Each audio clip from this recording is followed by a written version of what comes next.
I'm Anthony DiMoro. This is Sports Rants Now, the Kansas City Chiefs edition.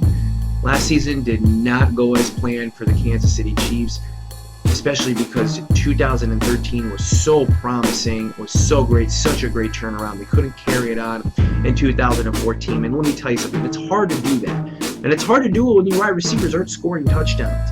A lot of turnover in that department. Dwayne Bowe is gone. They bring in Jeremy Maclin. But my question with that move is Alex Smith. He is really a game-managing type of quarterback. Will he be able to properly utilize Jeremy Maclin in that offense? I don't think it's going to be an issue, but it's certainly something that's going to be on the minds of many analysts as the season goes on.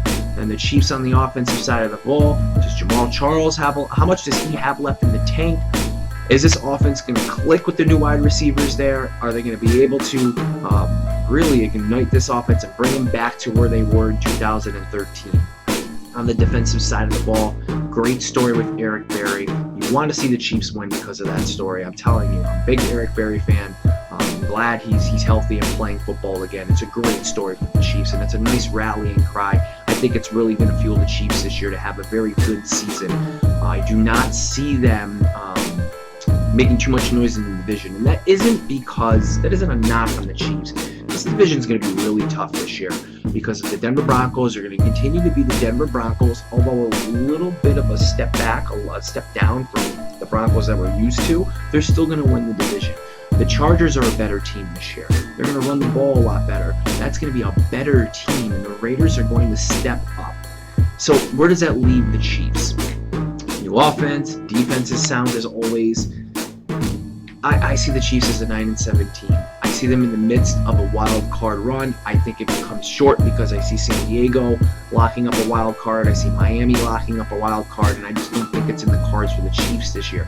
However, I think the Chiefs are going to have enough of promise this year to have fans really excited for 2016, another draft in. The offense will prove to be really solid, and I think in this next draft, you're going to start seeing them plan for their life without Alex Smith and maybe get in another playmaker to go alongside Jeremy Maclin or maybe to supplant Jamaal Charles down the line. But these are the type of things you got to watch for Chiefs fans. That window is closing a little bit with Alex Smith, so I think you got to start looking towards the future.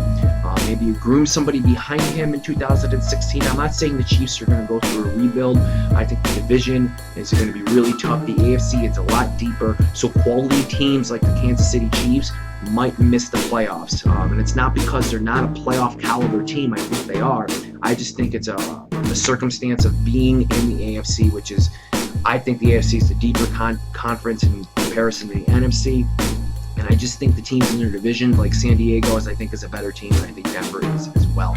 Chiefs fans will not like me saying that, but I have them as 9-7, barely missing the playoffs, and I see them doing some really big things in 2016 as they get some more pieces.